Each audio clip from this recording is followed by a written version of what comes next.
Greetings from Mission Control Houston, and welcome to this Friday's edition of International Space Station Update. Joining us here inside of the flight control room at the Johnson Space Center in Houston, Texas, Orbit 2 team currently on console, being led by that man right there walking, Flight Director Chris Edlin, and right behind him in the blue shirt, Capcom Clay Anderson, NASA astronaut who will serve as the communication link between the controllers down here on the ground and the astronauts up in space. Those astronauts right now, the crew of Expedition 33, being led by NASA astronaut Sonny Williams all the way on the left there. In the middle, Russian cosmonaut Yuri Malenchenko, veteran spaceflyer on his 5th space flight. And then all the way on the right, Japanese astronaut Aki Hoshide on his 2nd flight, a veteran of one previous shuttle mission. It's a very busy time for the astronauts up on orbit this week, seeing the arrival of a new cargo vehicle, taking up a good deal of their time throughout the week. Starting off on Monday, though, Expedition 33 Commander Sonny Williams was involved with some ultrasound scans for an ongoing experiment known as Sprint. These astronauts getting in about 2 hours of exercise every day in order to combat some of the negative effects of weightlessness. Sprint is an ongoing study to see if shorter exercise periods but at higher intensities can have a better effect at combating some of the negative effects of weightlessness. So she was taking some ultrasounds of her legs, being assisted by Aki Hoshide, and then transmitting all of that data down to researchers on the ground. Sonny also took some time to do a ham radio pass using standard ham radio equipment with the St. George International School in Luxembourg, getting a chance to talk to students and answer their questions directly from the International Space Station. She's also going through a conference with controllers down on the ground as they continue to prep for the arrival of the Dragon SpaceX capsule, which would arrive the following day. Also on Monday, Aki Hoshide was continuing his extended session of the ESA energy experiment. The energy experiment looking to further understand the direct relationship between nutrition and the effects of space on the astronauts' energy levels, also helping to further determine the energy requirements that are necessary for recommending healthy nutrition in these astronauts during their extended stay in weightlessness. Aki also working on the water recovery system on board the station. He's filling up one of the contingency water containers and also transferring some of the urine that is stored over to the urine processing assembly, which is then processed and then filtered back into potable drinking water for this Expedition 33 crew. Our 3rd crew member on board, Yuri Malenchenko, spent Monday doing some routine servicing of the Environmental Control and Life Support System, or ECLSS, over on the Russian segment inside of the Zvezda service module. He's also working with the Russian identification experiment, which looks to study different dynamic loads on the station structure, especially during dynamic events. And he was downloading some new structural dynamic measurements to the computer's readers. Moving on to Tuesday, Sonny Williams relocating a laptop for the upcoming capture of that Dragon spacecraft, which was scheduled to take place on Wednesday. She was relocating a few items over to the cupola where her and Aki Hoshide would be standing by the robotics controls. She also got the vestibule ready for fitting the airlock and the Harmony module where the Dragon would be arriving and docking, and also going over some cargo review procedures, going over some of the list of high priority items that would need to be offloaded first off, and then any other cargo operations during a tag up with controllers down here on the ground. She was also doing some on-orbit training. The astronauts had access to a few simulators as they walked through the steps that would be necessary to capture the Dragon spacecraft with that station robotic arm, also known as Canadarm2, and also going over some computer-based training on general vehicle operations to assist in her knowledge while the vehicle is docked to the station for about 18 days. Joining her in all of that onboard training was Aki Hoshide, who is side by side working in tandem with Sonny Williams on Wednesday. So on Tuesday he was going over the final rendezvous and capture simulations and also getting some vehicle operations training, again alongside with Sonny Williams.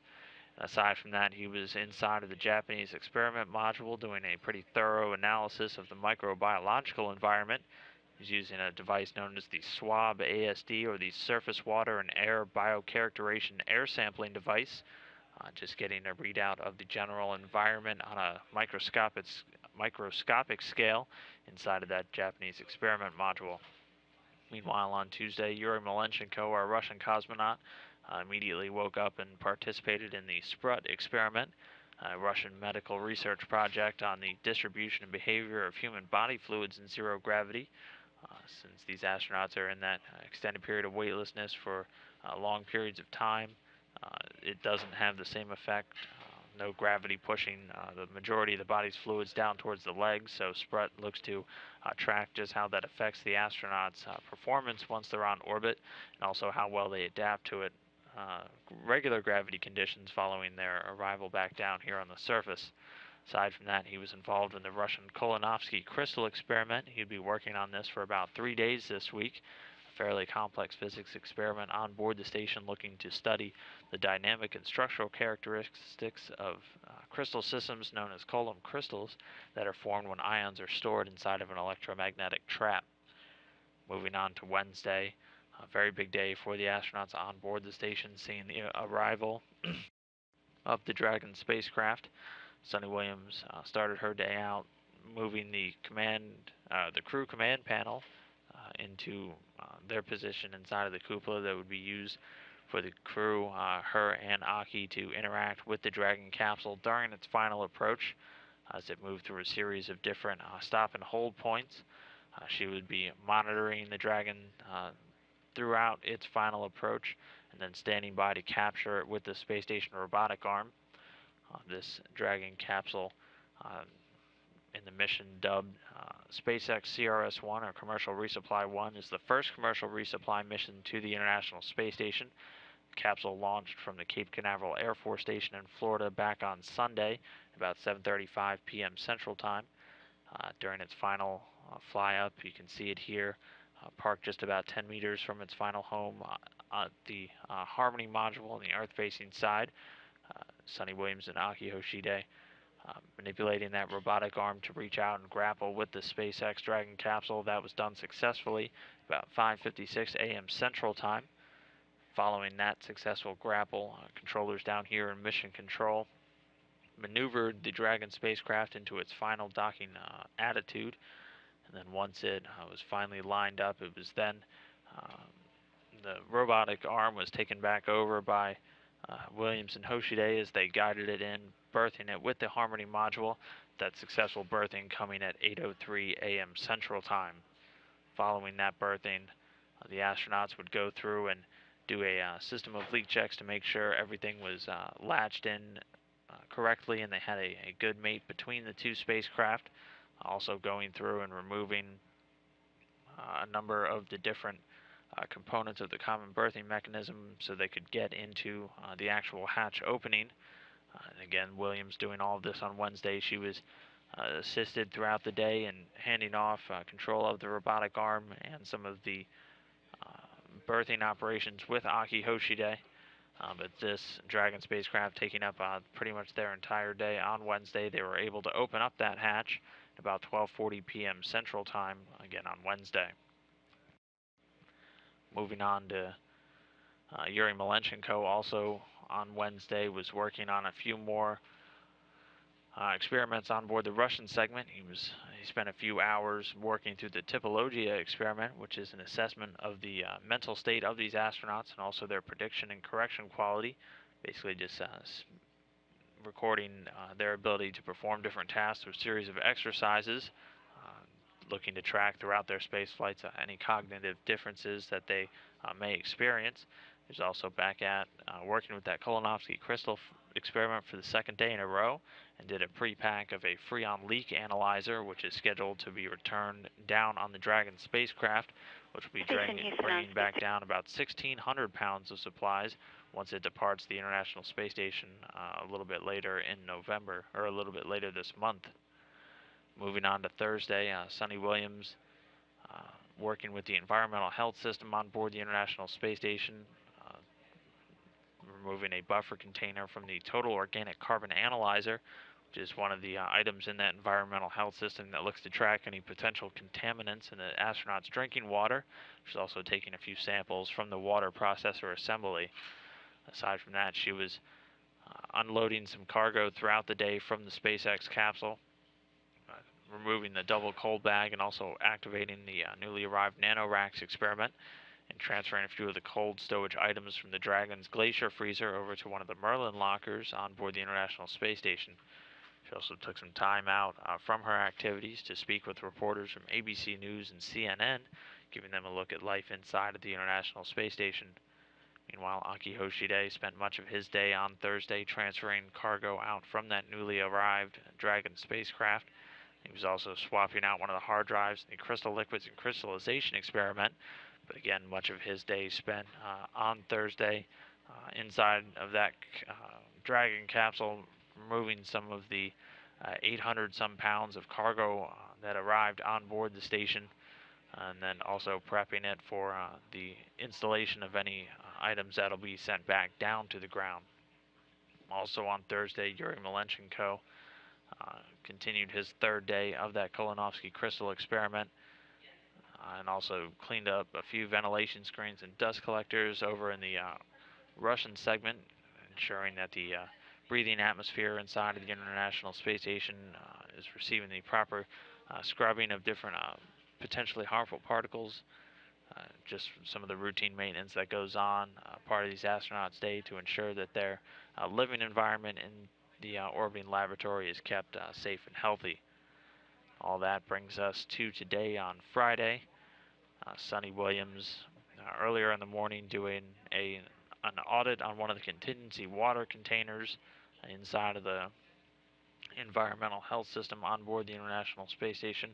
She'll also be spending much of today transferring some of the cargo from the station into the Dragon spacecraft. As mentioned, it'll be bringing down a total of 1,637 pounds of supplies once it returns back down to the Earth for a splashdown a few miles off the coast of California.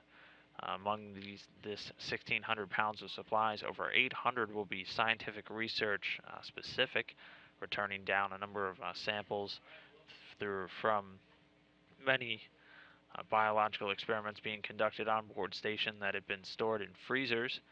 Since the retirement of the shuttle, no large downmass capability has been available to the crews on board the International Space Station.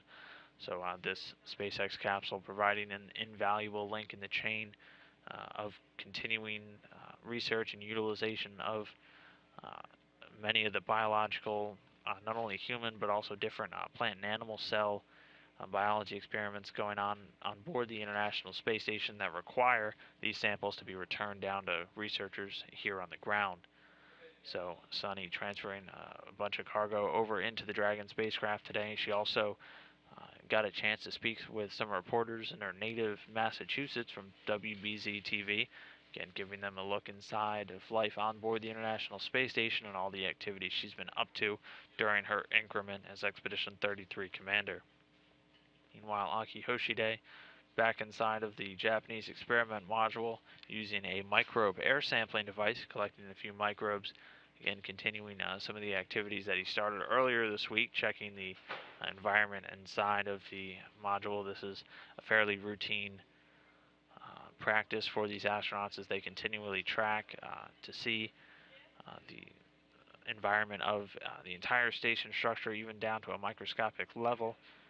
Aside from doing that work inside the GEM, he'll also be pressurizing the experiment module's airlock, which leads directly out into the exposed facility and is used to transfer different experiments back and forth between the pressurized portion of the International Space Station and the unpressurized vacuum setting of that Japanese exposed facility.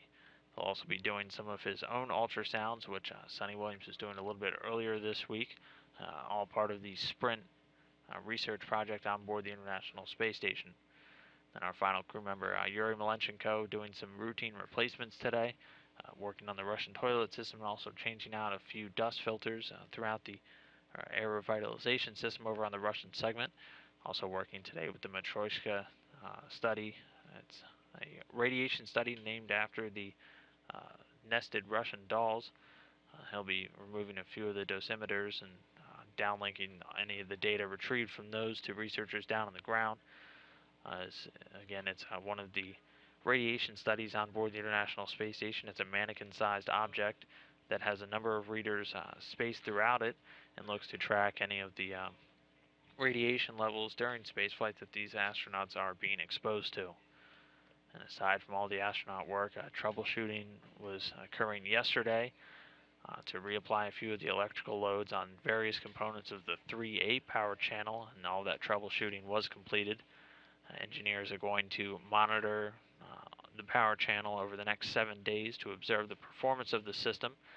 An apparent short was noticed several weeks ago that took down the channel, but this reapplication of loads yesterday could mean that no spacewalk would be required to fix any of the issues outside of the station.